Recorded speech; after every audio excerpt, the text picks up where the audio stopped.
ایک شخص گنگناتا ہوا اپنے آفس میں داخل ہوا اور آتے ہی اپنے باس کے منہ پر ایک تھپڑ مار دیا۔ اس کے بعد وہ گنگناتے ہوئے اپنے آفس میں میز پر پاؤں رکھ کر بیٹھ گیا۔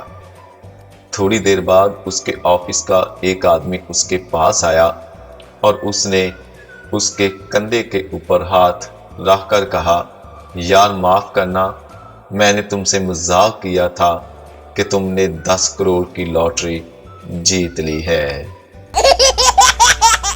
ایک چرسی کو پولیس والے نے روکا۔ پولیس والا، تم کہاں رہتے ہو؟ چرسی، اپنے والدین کے ساتھ۔ پولیس والا، تمہارے والدین کہاں رہتے ہیں؟ چرسی، میرے ساتھ۔ پولیس والا، تم سب کہاں رہتے ہو؟ چرسی، اکٹھے۔ پولیس والا، تمہارا گھر کہاں ہے؟ چرسی، میرے ہمسائے کے گھر سے آگے والا۔ پولیس، تمہارا ہمسائے کا گھر کہاں ہے؟ چرسی، اگر میں نے بتا دیا تو تم مجھ پر یقین نہیں کرو گے۔ پولیس والا، بتاؤ۔ آدمی، میرے گھر سے پیچھے والا۔